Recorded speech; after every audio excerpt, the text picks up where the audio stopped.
Evie was drawing. Peppa was sitting nearby. "You're drawing very beautifully," said Peppa. "I tried to be just like you," replied Evie. The picture featured Peppa, but her smile was not her own.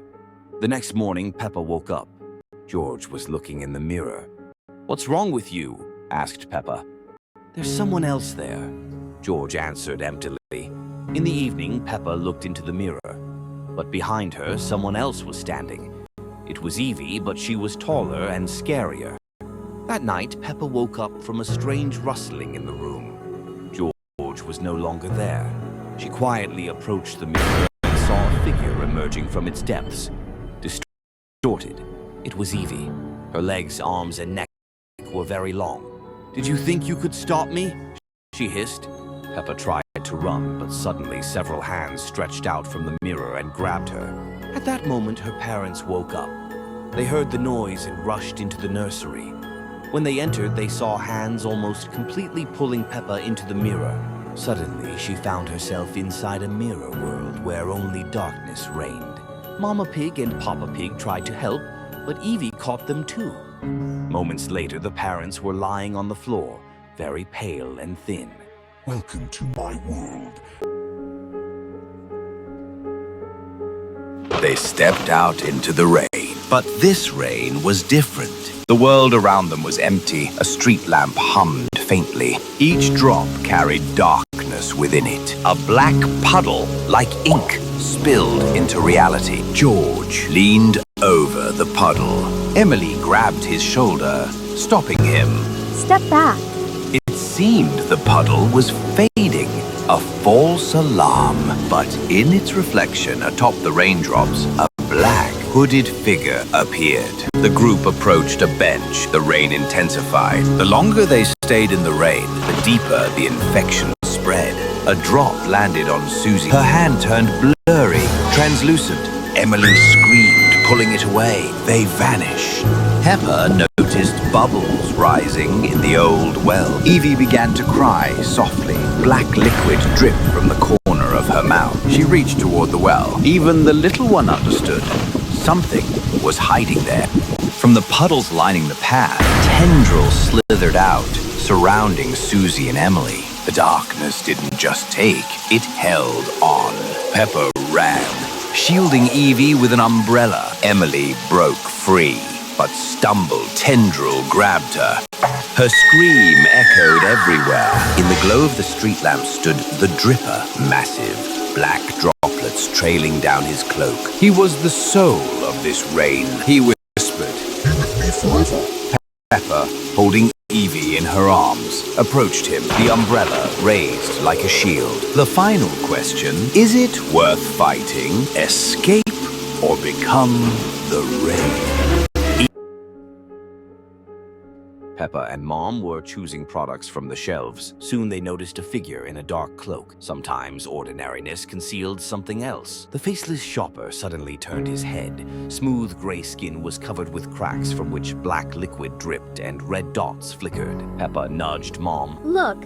Instead of the frightening figure, an ordinary shopper smiled and took a can of beans. Peppa approached the exit and looked outside. The cloak of the faceless one flashed in the doorway as he walked away down the street. He had already gone outside. Peppa stepped out onto the square. Among the passers-by, suddenly several faceless ones froze motionless. Gray faces with cracks and red dots flickered in the crowd. The crowd concealed their faces, but they harbored a great secret. One faceless one slowly raised his tentacle-like hand and pointed at Peppa. For a moment, all the passers-by distorted their faces, their skin pale. Cracks filled with black liquid and red dots flared up. Terrified, Peppa spun around and ran into a narrow alleyway. Peppa ran through the tight alley, panicking as she looked back. Black liquid was dripping down the walls, sticking to her little shoes. The streetlights flickered, but there wasn't enough light. Peppa froze at the door. For a moment, everything was completely silent.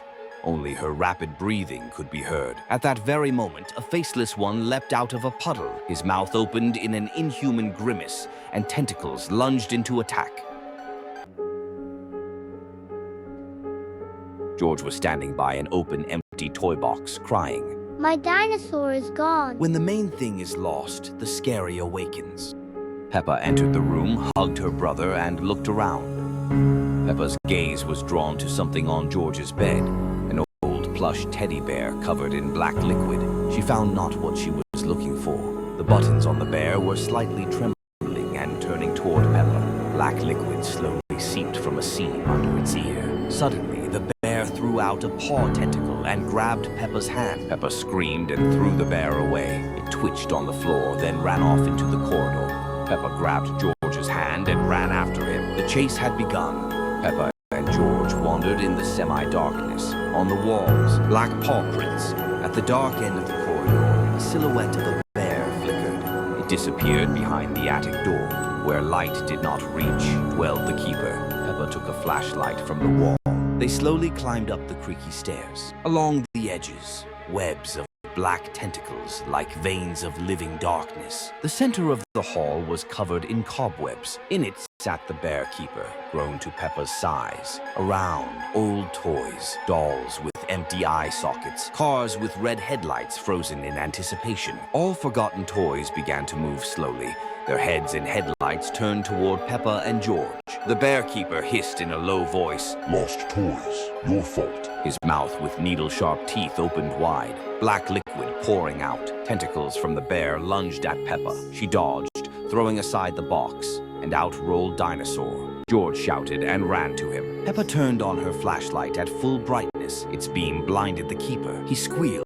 His tentacles recoiled. He ran into a crack in the floor. Peppa and George descended the stairs. They ran into their bedroom and slammed the door shut. It was quiet in the room. On Peppa's bed stood the bear keeper, but he was motionless. Next to him lay George's dinosaur with a grin of needle-sharp teeth. A typical evening. Tea, girlfriends, nothing foreshadowed. Began to flicker. The girls fell silent and looked up. The first alarm. The house had awakened. Susie began to tremble. The hum grew louder. The shadows became restless. The shadow beneath Susie's chair pulsed and darkened. Susie screamed, dropping her.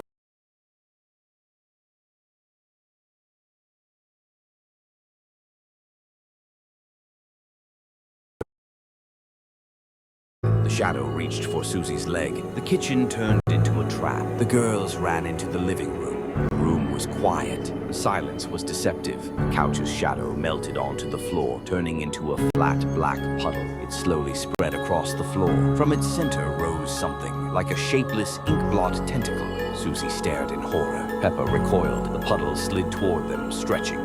Peppa shoved Susie toward the hallway door, but escape was a lie. Darkness awaited them there too. A mass of wallpaper was already partly oozing down under the stairs. An eye on a tentacle stared at them. The Shadow Eater had seeped out of the living room. Peppa and Susie ran toward the staircase. The Eater tried to cut them off, sliding along the wall. Susie nearly fell. The pounding of footsteps, heavy breathing, the rising sounds of monsters. Peppa pulled Susie into the nursery and slammed the door. Black liquid seeped from underneath. A message appeared on the wall. "We are in the walls." George was there too. Black film covered his mouth. His black eyes shot open. The darkness had already consumed him. George's shadow tore away from the wall, forming a new Eater. Susie screamed in terror. Peppa spotted a flashlight on the dresser. Bright light. In the flashlight beam, the Shadow Eater recoiled, writhing as it slithered under the door. The wallpaper, a giant mass with eyes, was stuck to the outside window. The flashlight flickered wildly